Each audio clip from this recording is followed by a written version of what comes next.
Assalamualaikum warahmatullahi wabarakatuh.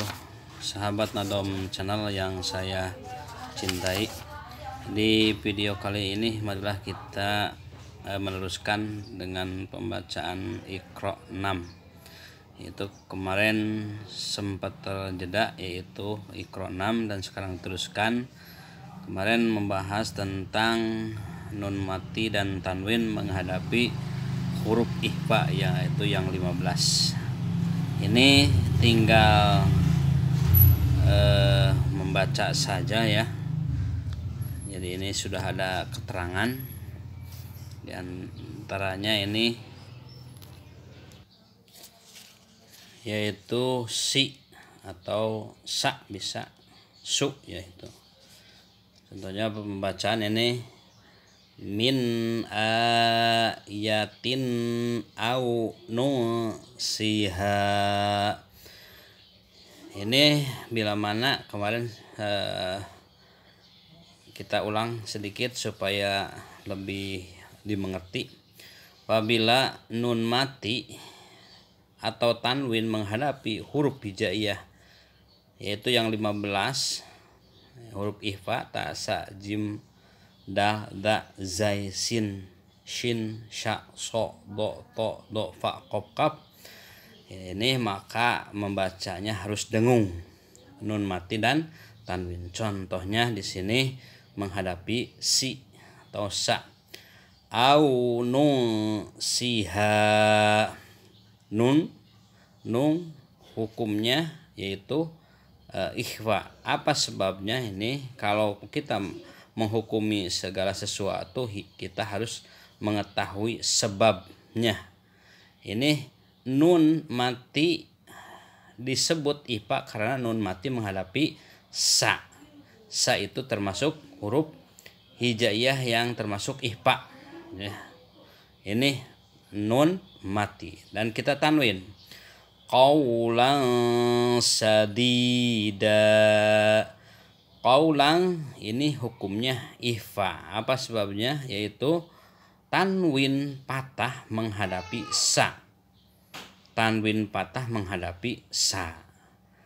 Qaulan sadida itu mah mau tanwin kasroh mau tanwin domah, itu mah bebas ya. Terus ini sya, qulna idan syatata, qulna idan syatata gitu.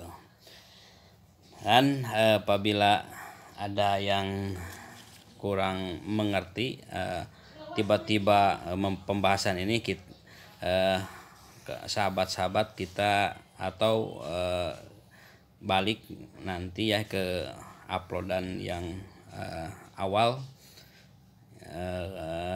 dari kalau tidak salah itu 3 hari ke belakang ya, sudah di-upload, yaitu tentang pembahasan tentang nun mati dan tanwin dari Iqra 6 ya. Seterusnya syo do, kita persingkat saja ya, kita tinggal baca saja. Kita yang perlu diterangkan hal-hal yang tertentu. Nah, misalkan ini di dalam Iqra 6 itu ada waqaf ya. Ini ada penerangan boleh waqaf, boleh tidak. Apabila ada huruf yang kecil, ja yang seperti ini kecil di dalam Al-Quran, maka kita ini mau berhenti boleh, mau dilanjutkan boleh. Ini apabila ada ja yang kecil di atas. Terus apabila ada semacam huruf alif lam gini, maka ini bukan tempat waqaf, utamanya diteruskan. Jadi apabila menghadapi la ini bagusnya diteruskan. Tapi apabila misalkan sudah habis napas, kita berhenti dan utamanya diulang 1 kalimat atau 2 kalimat. Terus apabila ada semacam ini yang kecil, maka dibaca terus lebih utama. Berarti hampir sama ya, ini hampir sama. Tapi ini mah lebih baik dibaca terus lebih utama. Jadi dalam arti dilangsungkan lebih utama. Terus ini yang disebut waqaf. Ini kalau disebut waqaf lazim, yaitu harus waqaf. Waqaf lazim harus waqaf, harus berhenti ya. Dan ini juga sama ya, berhenti lebih utama.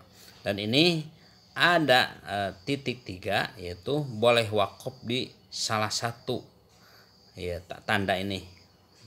Tanda ini semuanya apabila ketemu dengan titik 3 ini, itu kemungkinan ada ada 2 tempat ya, ada 2 tempat. Di salah satunya mau yang berhenti di awal atau yang kedua boleh saja. Kita mudah-mudahan sepertikan ini. Wa inna rabbaka huwa yahsyuruhum. Boleh berhenti, boleh dilangsungkan. Boleh huwa yahsyuruhum innahu hakimun alim. Tapi kalau ini berhenti ya. Ini kan tandanya berhenti lebih utama. Jadi apabila diteruskan juga gak apa-apa, tapi yang lebih utama itu harus berhenti. Afamay yakhluqu kamal la yakhluq. Ya, ini ada luq, itu ini waqaf ya. Terus ini, nah ini ada dua tempat ya, yang itu yang titik 3. Dzalikal kitabula roib, bisa di sana, tapi kebanyakan orang suka berhenti di sini karena enaknya memang di sini. Dzalikal kitabula roiba fi. Jadi gak usah di dua-duanya, yaitu berhentinya ya. Dzalikal kitabula roib fi. Jangan gitu, tapi salah satunya itu. Jadi mau berhenti di yang ke-1, mau berhenti di yang kedua boleh. Terus ke sini mudah-mudahan ada waqaf lazim. Enggak ada ya. Kita teruskan saja lah.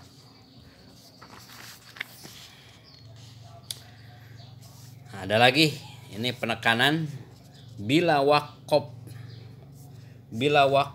atau suara fat ditekan dan diikuti bunyi ha dengan suara rendah. Artinya bila kita berhenti di sini ada sukun, terus di sini ada huruf yang hidup, maka dibaca sedikit saja dengan rendah, seperti kan wal fath. Jadi setengah harkat itu, ada yang mengatakan wal fajr. Walayalin asyr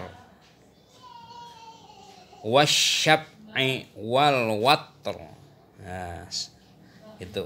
Jadi apabila berhenti di sebelum huruf yang terakhir itu ada mati, ke depan ada hidup, maka dibaca itu setengah kalimat atau setengah harokat.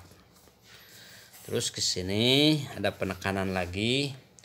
Huruf-huruf qalqalah bertasjid bila diwaqafkan ditekan suaranya, ditahan 2 harokat, diikuti qalqalah.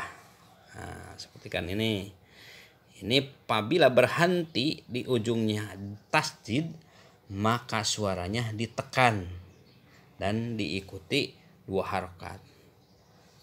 Contohnya seperti pembacaan Rabbih kum bil haqqi. Rabbih kum bil haqqi. Dan ini ada mim mati menghadapi ba, yaitu yang disebut ifa syafawi. Terus ke sini. Nah, ini berujunglah di dalam edda ikro. Nah, tinggal baca. Selaku kita tutor, maka kita harus memperhatikan panjang pendeknya dan lapad di dalam nun mati atau harokat nun mati, dan tanwin harus diperhatikan ya. Dan di sini sudahlah, apabila lancar ini ebda ikro 6, maka kita teruskan kepada menginjak kepada Al-Qur'an ya. Nah, gitu saja. Mudah-mudahan bisa dipahami. Oh, ini ada sedikit kelewat ya. Mungkin ini nanti pembahasannya dengan tajwid ya, supaya lebih gamblang kita bahas, karena ini memang lumayan pembahasannya ya. Itu tentang ini alif lam mim, alif lam shad. Ini ada hukum-hukumnya ya, istilah tajwid. Jadi nanti pembahasannya disatukan dengan tajwid iqra. Insyaallah akan membahas nanti tajwid iqra atau tajwid pemula ya. Karena iqra ini berasalnya dari iqra, saya suka menyebutnya yaitu tajwid iqra. Ada manfaatnya khususnya bagi saya, umum bagi semuanya, dan barokah, dan Allah bisa memaafkan kita semua, bisa kita diberi rahmat oleh Allah Subhanahu wa taala, dan kita mengharapkan ridha Allah Subhanahu wa taala, dan kita senantiasa ada lindungan dari Allah Subhanahu wa taala. Billahi taufiq wal hidayah wal inayah. Wassalamualaikum warahmatullahi wabarakatuh.